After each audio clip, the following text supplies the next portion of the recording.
Hello everybody and welcome to another Doctor Who review. This time it's a Big Finish audio adventure, The Land of the Dead.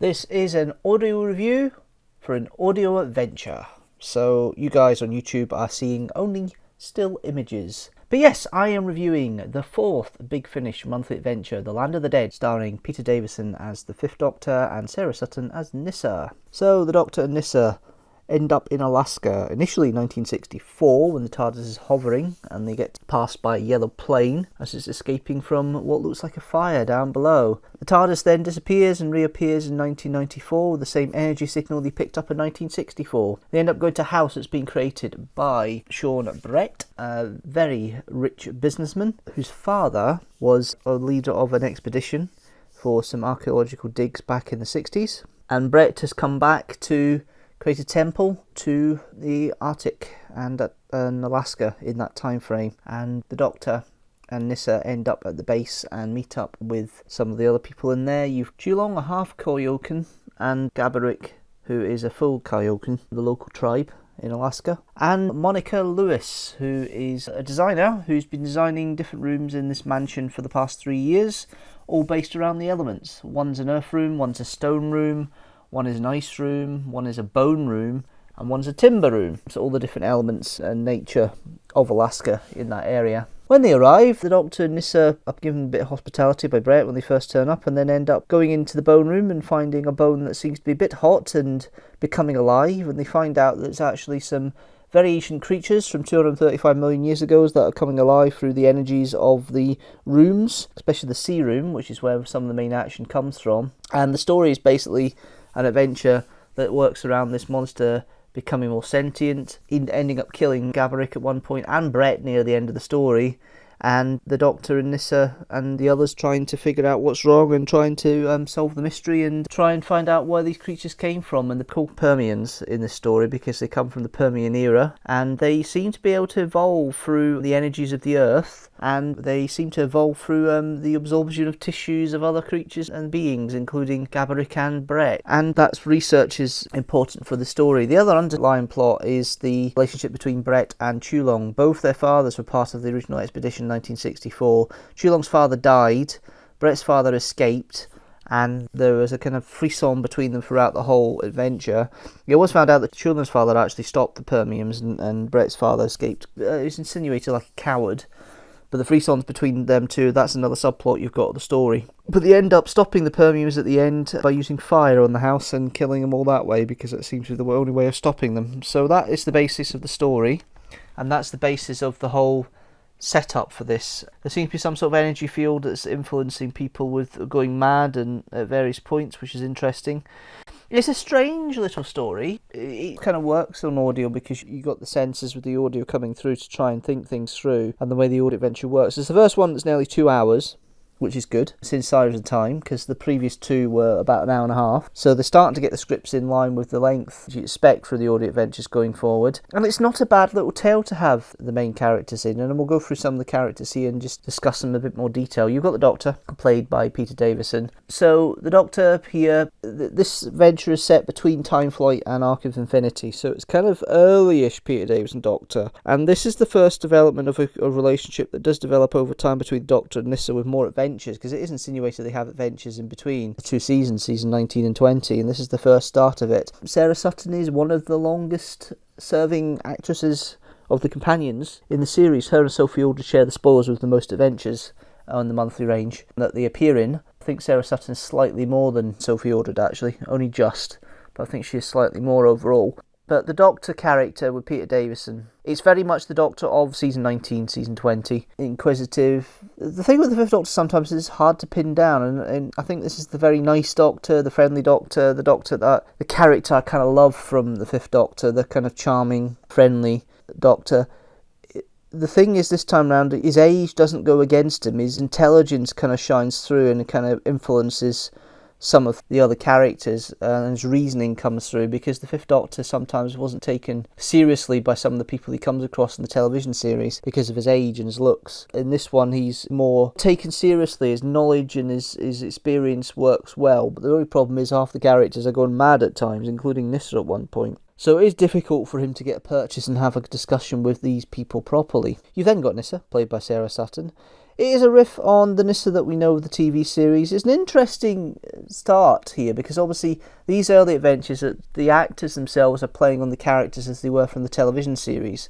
And really, as you go on, they develop the characters a bit more to something a bit more rounded overall. This one utilises Nyssa's intelligence and scientific background a lot more. She's the one that ends up going to a little hut where there's research equipment to find out what the Permium is made of and all the bits and pieces about it. And she's the one that finds out they're 235 million years old. They shouldn't be alive now, but they are. And the psychic energy they seem to have enhanced the Earth is what's influencing people and all these hybrid creatures they create, effectively, from bones of other animals.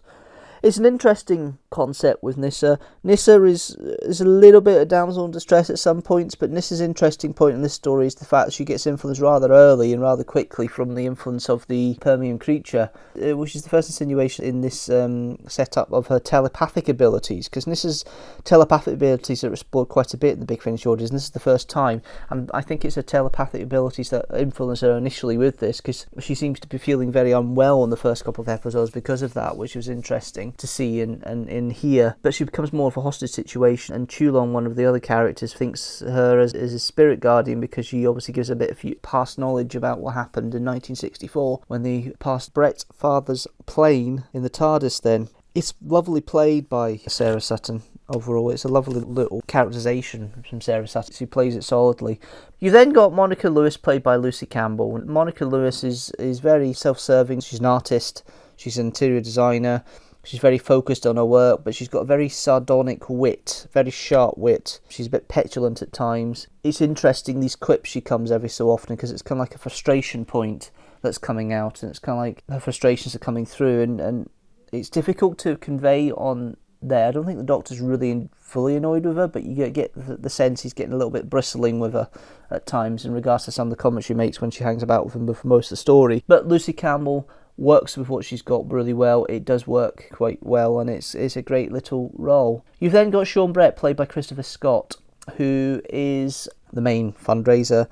He is the main man. He's the businessman here. It's a very basic man with money role. It's not really got anything majorly big or important or creepy or anything like that. I don't seem to be fully enamoured with the way the characterisation is. I don't think it's anything to do with Christopher Scott's acting. I think he's fine. It's just Brett seems to have an ulterior motive. It's not very clear what his ulterior motive is throughout it. It does become more clear in the fourth episode, but it's not a strong undercurrent. He doesn't come across as a bad person. He just seems to come across as somebody a bit self-obsessed, but it's not written the strongest in that respect, and it's a bit concerning with that one. It's a bit weak. Chulong and Gabarick both are native ancestry. Chulong is the better one of the two, played by Neil Roberts. We get elements of his ancestral history, the situation, relationship between the fathers of him and Bret, and the whole fact they're all tied together. They were boys when it happened, so they've kind of grown up with the whole situation of the dig and everything, and the situation with Chulong, or Little Chulong as Bret calls him all the time. It's kind of a disparaging comment. Chulong's a more interesting character because we get to explore more of his ancestry and his heritage and his spirit guide fascination with Nyssa when he gets affected from the Permian creature, which is interesting. It's a better role, it's a fuller role, and it's an interesting little role, and I'll go into some of the bits and pieces about some of the interesting stuff that I find in the story in a minute. You've then got Gabarick, Andrew Fetz. He dies in the second episode. He's effectively eaten by the Permian monster, and it helps the sentience of the Permian monster become a bit more closer to the humans and the Time Lord, of course, that's there. It's an interesting role. He doesn't do too much. He's a bit fearful. When he thinks something wrong, he runs away like it's a kind of primitive religious sort of idea, which is interesting, but I'm not quite sure whether it works 100%. But overall, it's not a bad role, but it's not the strongest of the roles. So, some of the bits of the story that I do like, they all have a meal when the Doctor and Nyssa come in, and they all have meat from local animals. Apart from Monica, who's a vegetarian. She's the only one that doesn't seem to be affected, apart from the Doctor, from the psychic energy from the Permiums throughout this story. but they all get affected in some way or another. Nyssa gets it through her telepathic tendencies beforehand, but the rest get it through the rest of the story. But Monica seems to be the main person that's with the Doctor mostly through the story. Nyssa kind of goes off on her own and does her own thing, which is good to see. It's nice to have that separation between them, and Nyssa's independence as a scientist comes through in this one.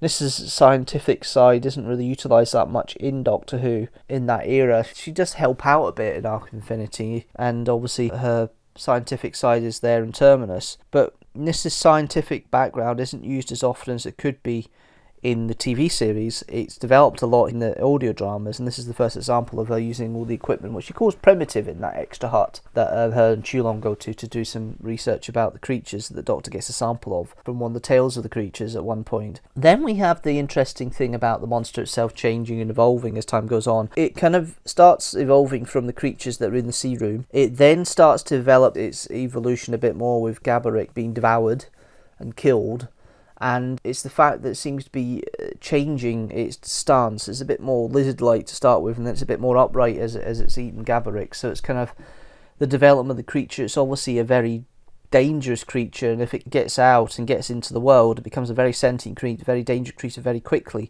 It is a creature out of time. It shouldn't be there, but it's an interesting setup for that story. Then we have the story between Bret and Chulong, which is the one about the dig, the expedition that they had back in 1964, and they find all these bones and all the situation of the Permian creatures, or the dead Permian creatures. And it seems that at that point, one of these creatures was alive at that point, and is destroyed through Chulong's father blowing up the dig, Bret's father escaping that way.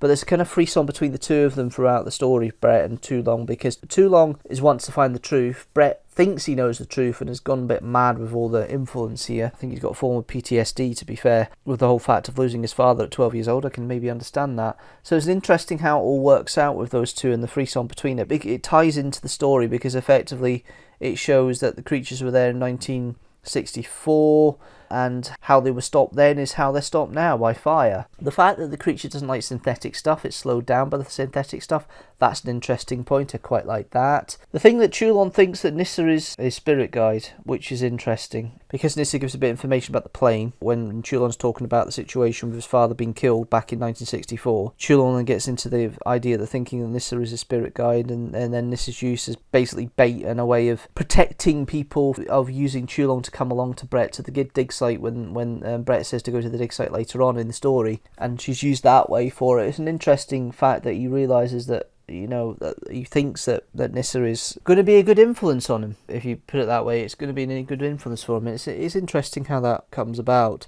Overall, it's a basic story. There's not much really there to go into and say interest aspects. You've got Bret Chulong set up. You've got the development of the creatures, very much a monster of the week or monster of the story sort of setup, and the development, how to stop it, and the descriptive nature of how they describe everything. The script itself is fairly simple in its plot line, the way it goes about it, and it's an okay script from Stephen Cole. I think in some respects it's not one that grips you. It's a bit too descriptive at times, and if you're not in the right mood for it, it's a sleeper.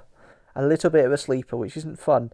I mean, all the actors do a decent job. Nicholas Briggs does the music, which is very 80s in its kind of feeling and the way it's done. It's very much of the era, the way it's done. And Gary Russell directs a fairly solid story. It's a bit meh. It's not the best Big Finish I've listened to. It's definitely not the worst I've listened to. There's some out there I really don't like. This one I'm okay with, but it's not one I go back to on a regular basis.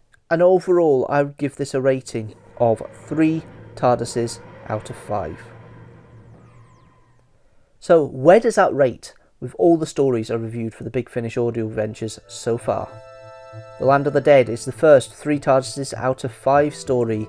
The rest of the stories so far are 3.5 TARDISes out of 5, which are The Sirens of Time, Phantasmagoria, and Whispers of Terror. That's it. Thanks guys for listening to this review. Watching the images on YouTube if you're watching it on YouTube. Tell me what you think about Land of the Dead. Have you listened to it? Leave a comment down below. Do you like it? Leave a comment down below. Do you not like it? Leave a comment down below. If you like this video, don't forget to hit that like button and share it with the hashtag teamstructor. And don't forget to hit that subscribe button and the notifications bell so you know when a new video comes out. General new video every Sunday at 4 PM GMT.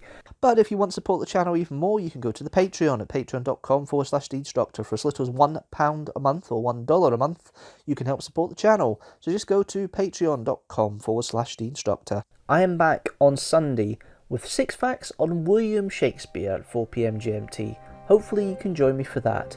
But until next time, thanks guys for watching and listening as always, and I will see you later.